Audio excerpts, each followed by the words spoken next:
No one danced with the blind Duke at the charity gala. Not because they didn't respect him. They did. Not because they pitied him, though some did. They simply didn't know how. They stood in their expensive gowns and tailored suits, champagne, glasses in hand, watching Marcus Whitfield stand alone near the string quartet, his white cane resting against his leg, his posture perfect despite the isolation.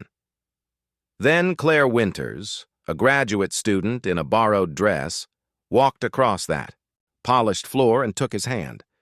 What happened next changed both their lives, but not in the way anyone expected. Marcus Whitfield had been blind since he was 19. A car accident during his sophomore year at Princeton had stolen his sight, but not his determination.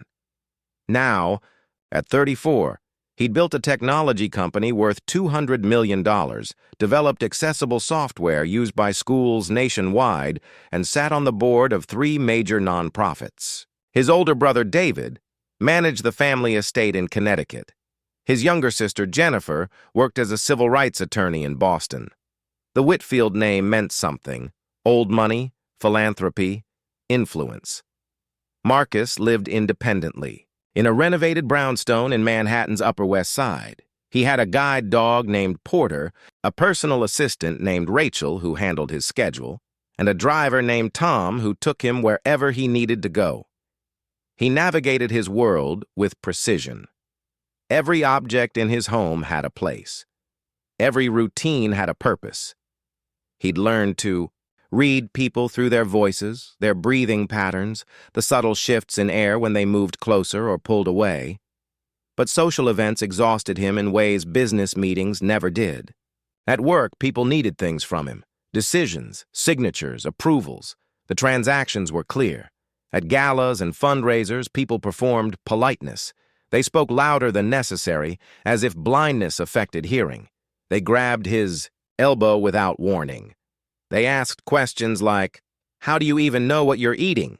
with genuine curiosity that felt like inspection. The Metropolitan Arts Foundation Gala was his obligation. His company had donated $500,000 to their youth programs. David had insisted he attend, make an appearance, shake some hands.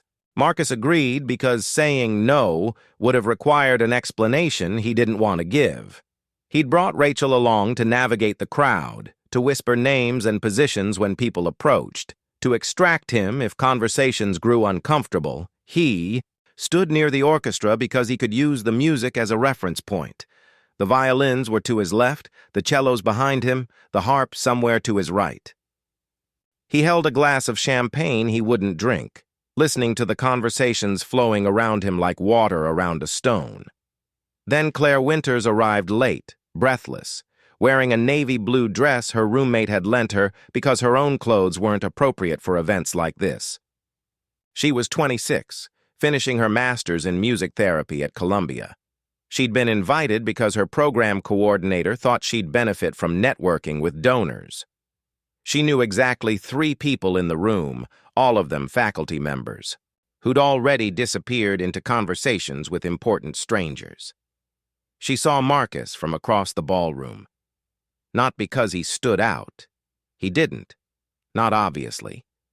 But because everyone else was clustered in groups, and he stood alone, and something about his isolation felt deliberate rather than accidental. She watched him for 10 minutes. Watched how people glanced at him, then away. Watched a woman start to approach, then veer toward the bar instead. Watched Marcus adjust his grip on his cane, a movement so small it almost didn't register. Claire had grown up with a younger brother, Owen, who had cerebral palsy. She'd spent her childhood watching people perform the same strange dance around him. Acknowledgement followed by avoidance, sympathy without connection. She'd learned early that the worst thing you could do was nothing. She walked over. "Would you like to dance?" Marcus turned his head toward her voice. "I don't know you. I'm Claire. I study music therapy at Columbia, and I asked if you wanted to dance. I'm blind." "I know. I can lead if that helps." Rachel, standing a few feet away, tensed. She'd worked for Marcus for 3 years. She knew his boundaries, his careful distance from situations he couldn't control. But Marcus said, "All right." Claire took his hand, not his elbow, not his shoulder, his hand, and led him to the center of the floor. The orchestra was playing something slow, a waltz. She placed his left hand on her waist, kept his right hand in hers. "I'll count us in. 1, 2, 3. They moved, awkwardly at first, then less so. Claire described things quietly, not in a tour guide voice, but in fragments. "The chandeliers are ridiculous. Crystal everywhere. There's a woman in a gold dress who looks like she wants to fight someone. Violinist on the left is incredible. You can hear him above everyone else." Marcus said, "You didn't ask my name." "I know who you are. Marcus Whitfield. You developed Read Access. My brother uses it for school. And you still ask me to dance? Why wouldn't I?" They danced through 2 songs. When the music shifted to something up-tempo, they moved to the side of the floor. Claire got them both water. They talked about her research, his company, the strange performance of charity events. Marcus found himself laughing, something that rarely happened at these functions. Rachel approached carefully. "Marcus, David's been texting. He wants to say hello before he leaves. Give me 5 minutes." Rachel nodded, retreated. Claire said, "I should let you go. Can I have your number?" She wrote it down on a cocktail napkin, pressed it into his hand. "Text me when you get home, so I know you're not just being polite." He texted her an hour later. They started seeing each other regularly. Coffee twice a week, then dinner, then concerts where Claire would describe the staging and Marcus would analyze the acoustics. She met Porter, who tolerated her immediately.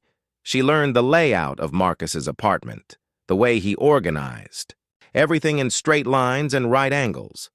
Marcus introduced her to David and Jennifer at a family dinner in Connecticut.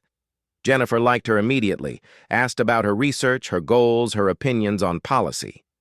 David was polite but distant, asking surface questions that felt more like verification than curiosity. After dinner, David pulled Marcus aside in the study. "She seems nice." "She is. You've known her 2 months. I'm aware. I'm just saying be careful. The foundation gala made the society pages. People are paying attention." "To what?" "To you. To who you're with. We have responsibilities, Marcus.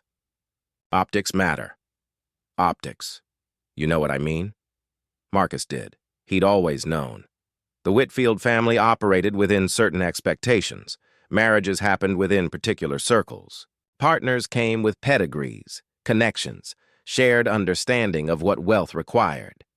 Claire had none of that. She lived in a studio apartment in Morningside Heights with second-hand furniture and student loan debt. Her father was a high school teacher in Ohio. Her mother worked in hospital administration. But Marcus didn't care about any of that. Claire treated him like a person, not a project. She didn't adjust her vocabulary or simplify her thoughts. She argued with him about music, about technology, about whether Tom's stories were actually good or just pretentious. She grabbed his hand in crowds without announcement. A casual touch that said, "I've got you," without fanfare. Jennifer called him a week later. "David's being an ass." He's concerned. "He's being a snob. Claire's great. Don't let him get in your head." But David's words had already planted something. Marcus started noticing things he'd ignored before. How waiters looked at Claire, then at him, calculating the mismatch. How his colleagues spoke to her at company events, kind but condescending, asking about her studies like she was an intern rather than his girlfriend. How his mother, during a phone call, said, "She sounds sweet," with an emphasis that translated to temporary. Claire noticed the shift. "You've been quiet." "Just work." "Marcus, it's nothing." But it wasn't nothing. It was accumulation. Small moments that built into something larger. His accountant mentioning prenuptial agreements during an unrelated meeting. a board member asking if he was serious about Claire with an expression Marcus couldn't see but could hear. Rachel hesitating before adding Claire's name to event. Invitations. Marcus had spent 15 years building a life that functioned despite his blindness. He'd learned to navigate every situation with preparation and control. Claire disrupted that. Not intentionally, but inevitably. She was spontaneous in ways he couldn't afford to be. She suggested last-minute plans, changed restaurants mid-walk, invited him to parties thrown by people he'd never met. He started saying no more often, to concerts, to weekend trips, to dinners with her friends. He told himself he was busy, which was partially true. His company was expanding into international markets. He had board meetings, conference calls, strategy sessions that ran late. Claire adapted. She stopped suggesting spontaneous plans. She confirmed everything in advance. She asked fewer questions about his family, his work, the parts of his life. That felt increasingly separate from their relationship. They were sitting in his living room when she said, "I feel like I'm losing you." "You're not." "Then what's happening?" "Nothing's happening. I'm managing a lot right now." "I know you are, but you're shutting me out." "I'm not shutting you out." "Marcus, you haven't invited me to anything in 3 weeks. You canceled dinner with my friends twice. You barely respond to my texts during the day. I'm working. You're always working. But that's not what this is," he wanted to tell her. About David's concerns, his mother's careful distance, the calculations happening around them. But admitting it felt like admitting weakness, like confirming that he couldn't handle the gap between their worlds. "I need space," he said. The silence stretched. Then Claire stood. "Okay, Claire. No, you're right. If you need space, I'll give you space." She left. Porter whined, sensing the disruption. Marcus told himself it was temporary, that he needed time to think, to figure out how to balance everything. He threw himself into work. He traveled to London for acquisition talks, then to San Francisco for product launches. Rachel scheduled his days so tightly there wasn't room for gaps, for quiet moments where he might question what he was doing. Claire texted once. "I miss you." He didn't respond. Jennifer called him on a Wednesday. "David told me what happened." Nothing. "Happened. Marcus, don't do this." "Do what?" "Sabotage something good because you're scared." "I'm not scared." "Yes, you are. You're scared she'll leave. You're scared people are judging you. You're scared you can't give her what she deserves. So you're leaving first." "Jennifer, I watched you alone for 15 years. You never let anyone close." Then Claire showed up and actually saw you, not the blind entrepreneur or the Whitfield heir, just you, and you're walking away because David raised an eyebrow and Mom was politely distant. It's more complicated than that. It's not. You're choosing fear over her, and that's going to haunt you. Marcus ended the call. 3 days later, Rachel mentioned that Claire had been at a fundraiser. Different venue, different cause, but overlapping social circles. She was with someone. A professor from Columbia, I think. They seemed close. Marcus felt something crack. Not jealousy, exactly. Recognition. That he'd pushed her away so effectively that she'd moved on. That she'd done exactly what he'd told her to do, given him space, and now that space was permanent. He called her that night. It rang 4 times. "Hello? It's Marcus." Pause. "Hi. I need to talk to you." "It's 11:30. "I know. Can I see you?" Marcus. "I don't think that's a good idea." "Please." Another pause. Longer. "Tomorrow. Coffee, 1 o'clock. The place near campus." He arrived, 15 minutes early. She arrived exactly on time. He heard her sit down across from him, heard her place her bag on the chair beside her. "Thank you for meeting me," he said. "What do you want, Marcus?" "I made a mistake." "Which one?" "Pushing you away. I was scared. Of what people thought, of what it meant, of whether I could give you what you needed, and I let that matter more than you did. You didn't just push me away. You disappeared. You stopped responding. You made me feel like I was too much, like wanting to be with you was asking for something unreasonable. I know. Do you? Because I spent 2 months wondering what I did wrong. If I was too pushy, too loud, too different from what you needed. And it turns out I didn't do anything wrong. You just decided I wasn't worth the effort. That's not true. Then, what is true? That your family didn't approve? That I'm not fancy enough for your world? That dating me was fine until it became real? All of it. And none of it. I got in my own head. I let other people's opinions matter more than my own feelings. And now what? You want me back because you miss me? Because Jennifer yelled at you? Because you're lonely? Because I love you. The words hung there. Claire's voice, when it came, was tired. I loved you too. But love isn't enough when someone's constantly deciding whether you're worth the complication. I can't be with someone who sees me as a risk to manage. I don't. Yes, you do. You always have. From the beginning, part of you has been calculating whether I fit, whether this works, whether it's worth defending. And I'm exhausted, Marcus. I'm exhausted from being something you have to justify. Claire, please, I have to go. She stood. He heard her pick up her bag, heard her chair scrape against the floor. I'm sorry, he said. I know you are, but sorry doesn't fix this. She left. Marcus returned to his routines. Work, board meetings, carefully structured days that left no room for deviation. Rachel managed his schedule with the same efficiency she always had. Tom drove him to appointments. Porter guided him through familiar streets. He didn't see Claire again. He heard through Jennifer that she'd finished her degree, taken a position, with a music therapy program in Philadelphia. That she'd moved, started over, built a life separate from everything they'd briefly shared. David never mentioned her. Neither did his mother. The gap where she'd been closed over seamlessly, as if she'd never existed in his world at all.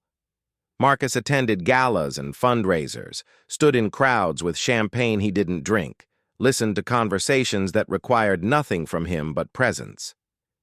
Sometimes he heard women's voices that reminded him of Claire's, that particular cadence, that casual warmth.